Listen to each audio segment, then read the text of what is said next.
This is the Ordinary Business Podcast for business owners who want honest conversations, a lean business, and an extraordinary life on their own terms.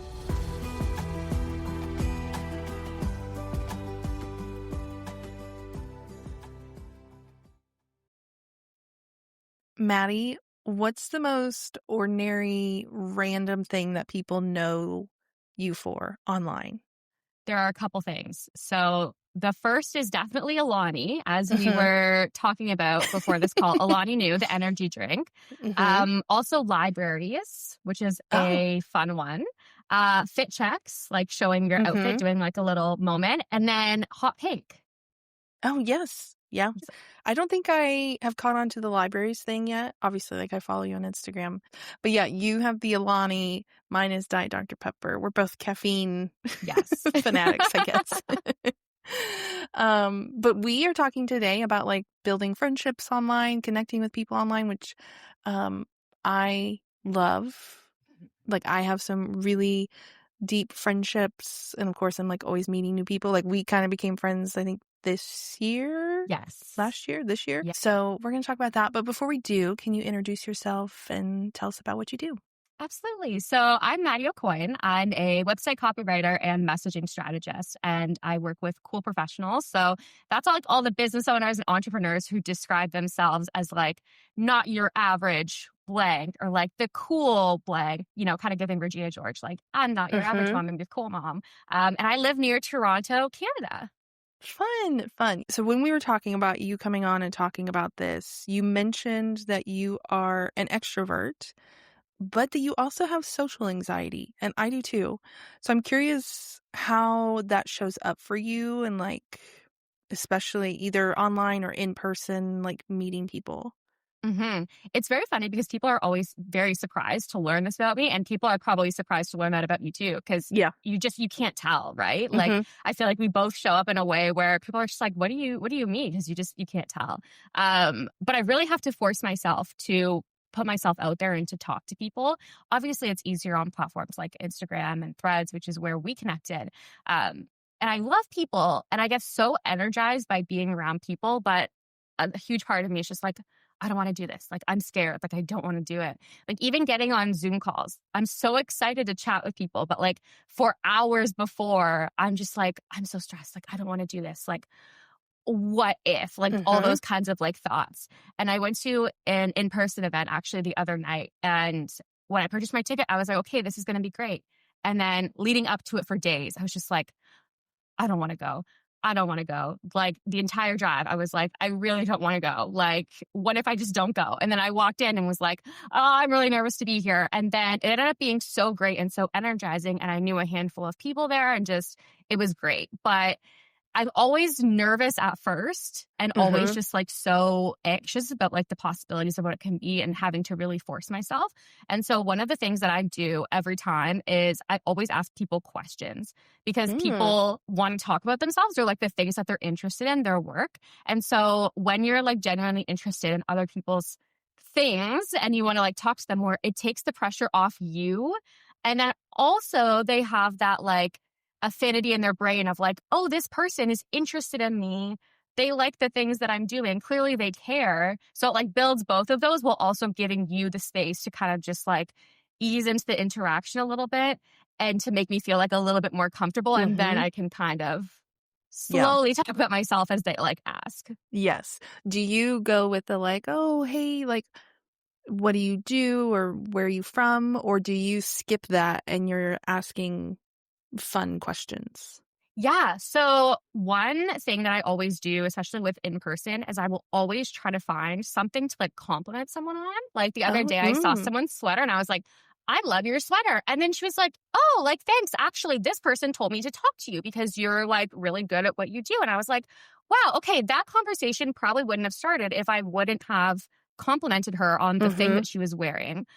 So that's really good. I always try to, for me, wear like, or have like, you can see my nails, no one else can see my nails, but I always have like brightly colored nails or like my purse is like a statement piece. And then people feel comfortable to compliment you on that too. And that always kind of sparks conversation. So just like leaning on those things, or sometimes people will have like things with them that you can tell what they're interested in. For example, I have a friend who I met her husband for the first time, and I could tell he was really interested in this one niche specific thing. I don't want to say it because it's like very niche, but I just kept asking him questions about that, and he just kept going more and more into detail. And then I was like, okay, now I feel comfortable like actually talking with you and engaging with you.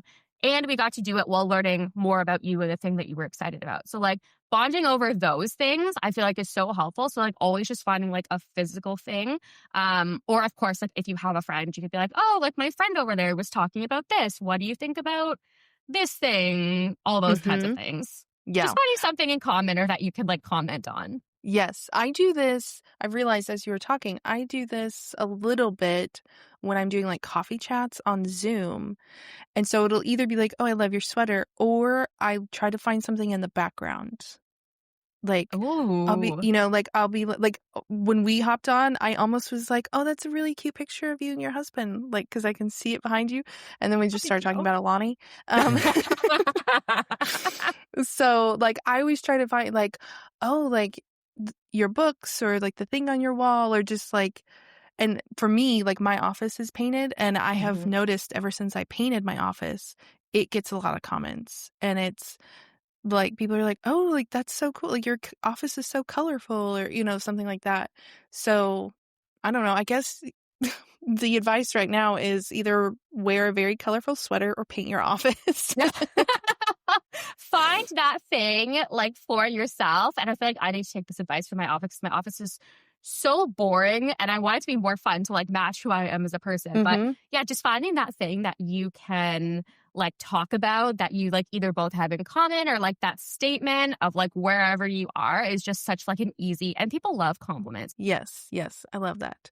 Okay, so the next thing I want to talk about is, what are some ways that you have found friends online? I don't necessarily vibe with going to regular networking events, especially virtually. I find that those can be a little bit awkward when you're just kind of thrown into a room of people or like a breakout room of people and you're just like, well, what do I do now? And so I'm always kind of looking for like underrated opportunities. A couple of things, comment sections at like workshops or webinars have been great. Whenever I teach workshops, I always encourage people to like drop their handle, connect with other people. And I have seen so many people who have like come to workshops, connect with each other, become friends with each other, work with each other, like such an underrated, because you're there both to learn and you can obviously easily connect after by DMing them and being like, hey, it was so cool to see you at that workshop. Like, I really enjoyed it. Like, was there anything that you like, obviously in an organic way? So that's a really good one. Getting people to introduce you to their friends. Like if you're friends with someone, kind of like, I have realized that like if your friends are cool people, they will have so many cool people to introduce you to. And I have one friend who's like, she's a super connector. And so this past year, she's connected me with one friend who my family and I have now gone across the country. We've stayed at her house. Oh, She I was like, love hey, do you want it. to come stay at our... And I was like, sure, I've never met you before, but it was really fun. So like if you have friends who you're like, they have really cool friends, or like that person has someone who I'd love to be connected to, you could literally just ask them, like literally in like a non-weird way. You can just be like, hey, like that person looks really cool. Or like, hey, I'm looking to be introduced to more people and just like meet more friends. Like, is there anyone that you would know based on who I am that I'd be interested in connecting with? And then I'm sure we'll talk about this before we end the episode, but just like through Instagram DMs, like literally just like, I've met people through the most random things. They'll just like message me and we'll just, continue going back and forth on things that we've seen each other's stories or like in their posts. And I find those friendships just like over time, you start to build up such like a rapport where people know you and they trust you. And they're just such easy ways to become friends with people and to just like develop those friendships over time in a way that doesn't feel like you're being like pressury or weird or like transactional. It feels very genuine. Yeah. I have tried, if I find I'm like interacting with someone a lot on Threads, because that's where I've spent a lot of time this year, I will also go follow them on Instagram. Yes. Just because like with stories, we see more of the fit checks and the like day-to-day stuff. And so it's harder to see the little like connection points. Yes. That are Exactly. very ordinary and just day-to-day. So I've tried to do that on Instagram. I did have a question with the like connecting, having friends connect you. Do Yeah. you literally, it sounds like you kind of have a few different ways you ask, but just wanted to clarify, like, are you literally like, hey, Jess, I see you're friends with Amy. Could you connect me with her? Like, I feel like we could be like good referral partners or collab partners or whatever. Are you like, do you know Amy? Like, do you play dumb? I'm pretty subtle, but I have had people, and I do appreciate when other people are direct about it. Like, I'll have people message me or like in person, for example, and they'll be like, hey, I have this friend who you should meet. And I'm like, hey, great. And they'll do like the connection work. For me, obviously, like social anxiety, I'm a little bit like, ugh. Same. It probably could like get me connected to that person faster if I just like did that. But also it can be helpful sometimes to like leverage that, not like leverage that person, but like use that connection to help like bridge the gap. So like if, for example, let's say I followed you, Jess, which obviously I do. But let's say, for example, that I wanted to get to know Amy. And so maybe I could, you know, if I'm talking to Amy and I'm like messaging her about something on her story, and then I'm like, oh yeah, and like I was talking to like Jess Freeman and we were talking about Alani and like blah, blah, blah. Like just kind of like incorporating that. But I've had people do that like very directly, mentioning me to other people and like connecting me with people. And honestly, like that's really cool. Like I love, and I love doing that with people. Like I'll be like, hey, this person and you could be like a really good match. Yeah. And so, yeah, I love doing that for people. And if you do that for people, people will do it for you. So yeah, just a little bit of everything, but I'm a little bit more subtle for me personally. I think I would, yeah. I don't think I've ever been like, Maddy, will you to anybody. I think I'm too, like you said, I have too much social anxiety. I think I would also feel my anxiety would tell me that Maddy would be like, ugh, like, how dare you think that I would have time to connect you or something like that. Don't know that like obviously like our anxiety is always lying to us. Yes. And yes. people are always willing. Like it always feels like we're annoying people or like you're, but most of the time people actually like appreciate the ask or like appreciate the opportunity to be like, oh my gosh, yeah, you two would be like great together actually. Yeah. I've also had probably a handful of times I've had friends who just, they don't even ask, which is totally fine. And I just get an email that's like, hey, Maddy and Jess, I thought you two should meet. Like I literally got an email this week. You have a lot in common. Do what you will. Like, I love that. To be clear also, not every interaction has to be like, okay, now we're referral partners. Now we're going to collab. Now we're going to be besties. Like sometimes it can just be like, we just are acquaintances. We know each other. Like, so I just want to remind people, like, you don't have to go into every interaction and be like, what's going to be our status? Yes, and preferably don't. Right. I wonder also, okay, so I have had 2 or 3 people this year. I have no idea like how they find me, where they come from. They start like responding to my stories. Every story. And I will say to upfront, they haven't pitched me.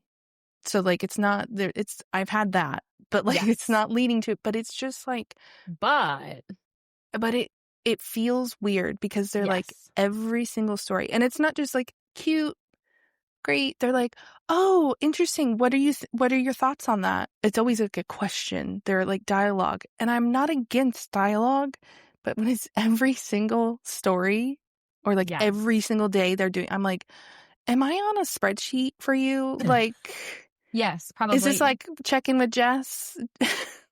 Yes, there are, and it feels, you can kind of tell like when it feels organic versus inorganic. Like you said, like the people who it feels a little bit more, I guess, like a relaxed approach, quote unquote, like of trying to check in and trying to like get you warmed up. But ultimately, like you can tell that it's not genuine because they are asking you those questions. They're like, it feels like it's like a constant. And then you can tell because it kind of just like drops off. Like after a while when you're not like giving them the thing that they want, it drops off. And then it's like, oh, okay, cool. This episode is brought to you by Melissa Middlestat and her Calculate Your Baseline Owner Straw Micro Workshop. You're paying yourself, and that's amazing. But do you actually know what your household needs from your business each month at a minimum? This session will make sure you do. Melissa runs a one-woman financial consultant shop and takes a holistic view of money. You can use code ORDINARY to snag the workshop for $7 at melissamitt.com/baseline. Okay, so that leads me to, you've talked about how you have things that you always post, which we kind of talked about earlier with like the fit checks and stuff that do invite conversation that we like. But how do you keep those relationships like going over time without it feeling weird, like we were just talking about? Yeah. So I think it's interesting because all of those things just kind of started as like little random things where I would post it once and then people would message me and then they would just continue to message me. And so it was always kind of like a little bit of a not like trial and error, but like, you post something one time and then people are interested. So you're like, oh, okay, like maybe, we were talking before this about how I don't keep Alani in the house because I will drink all of the Alani. So I have to like physically like go out and get one if I want one. And I only have it like probably like 1 to 2 times a week. But for me, like whenever I have one, I'm like, okay, this is going to be an Instagram story somehow. Even if I'm not posting in the moment, I'm like, okay, well, take the picture while I'm working and then we can always post it another day. Doesn't matter. And so those things, like once people start recognizing you with those things, like I feel like you probably too, Jess, have like, you get so many memes about like. Oh, so many memes. People start sending you memes. People start sending you reels. People will see an Alani and they're like, I tried it because of you, or I thought of it because of you. I saw it in the store. And they keep you top of mind. And it's just like this easy checkpoint where you can like message someone. People will like tag you probably like on stories. They'll be like, I'm doing this fit check. Like, and Maddy Aucoin, like, how did I do? Or like, I'm getting an Alani, like at Maddy Aucoin, like I'm trying this. And so I find that since you can like do those things over and over and over again, they're very repeatable and they're very much like ordinary things you're doing already in your day to day. They're not things where it's like you need to overshare your entire life. Like, just like you, like I don't share a lot about like my personal life. Like these are kind of like the things that people know about me, and like that is like basically it. So it really just keeps you like top of mind for them because they're always just like thinking about you for that thing. And someone actually told me recently, they were like, because like I always see those stories about like certain things, like I'm always mentioning your name to anyone who's looking for copy because you're always just like top of mind, even though I'm of course posting about coffee sometimes, but I'm also posting about my energy drinks. And that's like the thing that they associate with me. So it's like, if you can like find those couple of things that your audience can associate you with and just like, continue to build those relationships over like you continuing to share them and they continue to think about you. That's like honestly like the best thing. Yes. I also feel like it makes it easier for people to kind of like start talking to you, which is what we've already mentioned, but like literally to be able to just respond and be like, I love that flavor. Like then it builds up and then eventually they might be like, oh, I have a question if you don't mind me asking. Yeah, it's like an easy in. Yeah. Also, Maddy said she only drinks Alani 1 or 2 times a week. I drink Diet Dr. Pepper every day. So when you see Diet Dr. Pepper on my Instagram stories, just know I literally am drinking it that day. This is not like not saying you're like being fake or anything, but like if you see it in my stories, it is real time. I am drinking that Diet Dr. Pepper. Funny because I actually sent Jess recently this reel that came up, and it's this person who drinks literally so much pop, like 4 gallons of pop a day. And I sent it and I was like, Jess, I swear if I find out that you drink this much, like I'm going to be so concerned for you. Yeah. And she's like, absolutely not. No. I max out at like 2 cans a day. Okay, you're good. You're good. Yeah. That's about it. So yeah, it's kind of funny but weird to think about like people going through the grocery store and I'm like, do they I don't want this to sound like obnoxious or like I'm full of myself, but I'm like, do people see Diet Dr. Pepper and they're like, Jess, I do. Like Jess. So now after we record this episode, if you see this on our Instagram stories, right now, and people are gonna like, this episode's gonna come out and they're gonna be like, oh, that's why they asked that. I'm gonna ask if people do that. But it's so funny because you don't realize who is like watching and connecting with those things. And then that kind of gives them like an easy opportunity to just like ease in and like become a connection. Yes. Okay, so we mentioned earlier, I should say, about these friendships and like building relationships. Sometimes it does lead to like referrals or collabs or like whatever. You have reframed them as like a low lift thing. And so I just want to hear more about that and like some of your favorite small collabs that you've done and just like how those have impacted your business. Yeah. So one of my favorites for sure has been not quite a webinar, but I've set up almost like two different, I want to call them discussions with friends who are in the industry. And what I mean by discussion is essentially like, we message each other. We were like, hey, this would be like a cool thing to like chat about. And we just would like each prepare like a couple of speaking points for what we want to talk about on a mutual topic. And then we would send like, just post on our stories and be like, hey, we're having a conversation live with the two of us, just like chatting. I feel like people now would just call that like recording a podcast episode or just like a little, whatever. But kind of very similar to what you do with like your Slack chats, but on video.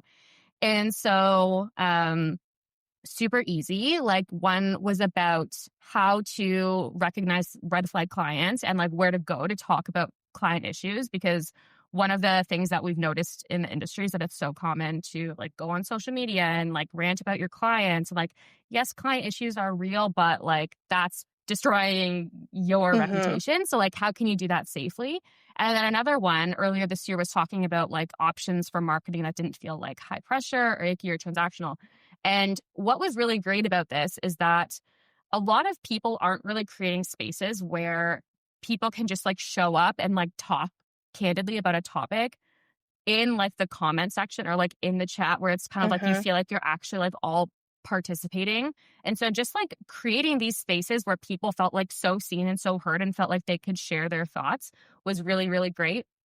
And a lot of people actually connected through that, following each other, collaborating with each other. So that's been one of my favorites. And I feel like I know for myself personally, the best collaborations for me have been ones that aren't like the most in depth, because sometimes those kind of get lost along the way when you're just busy and you have a cajillion other things, as business owners, we have a million things on our plate. And so, yeah, I've really loved getting to do like those little small, collaborations that aren't necessarily like changing the world by any means, but are giving people a space to feel heard or to express their thoughts. I also find like, it's so low lift. I'm like, is it really considered a collab?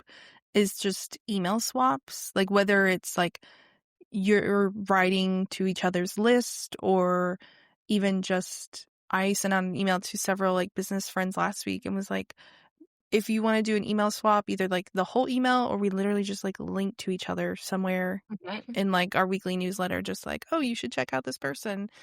Very low I mean, again, I'm like, does that even count as a collab? I don't know. Yeah. I very much believe that like a simple repost, a link can be so impactful. Like, I know it feels dumb because it's like just a repost, but I talked about this on Threads recently that I got my very first internship right out of college because of a tweet. I pulled up Twitter, scrolling.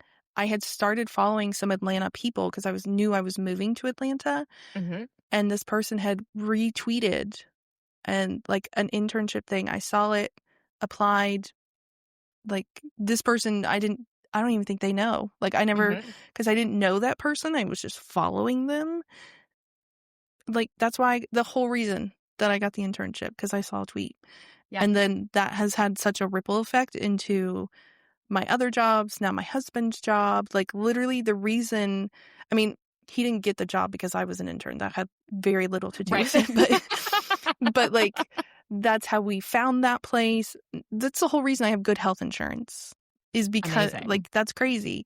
So I'm always like, it seems silly to be like, oh, I'll just repost. That's why I'm constantly just reposting the threads. I'm like, somebody says, oh, I'm looking for repost. I don't care if you're looking for something for yourself or you want to hire somebody or, like whatever. It's very easy. So, I think reframing like little conversations, email swaps, reposts, like whatever it is, there's lots of ways we can collab with each other without it being this whole production. Exactly. And you can tell that it almost feels like more genuine and authentic that way. It's in some ways, like, I know we've been talking a lot about that, but sometimes it can just the smallest actions and like just the smallest ways that you can introduce someone or share their work or whatever can be the most impactful. It doesn't have to be like a huge production. And I feel like most of us just don't have time and energy for huge productions anyways.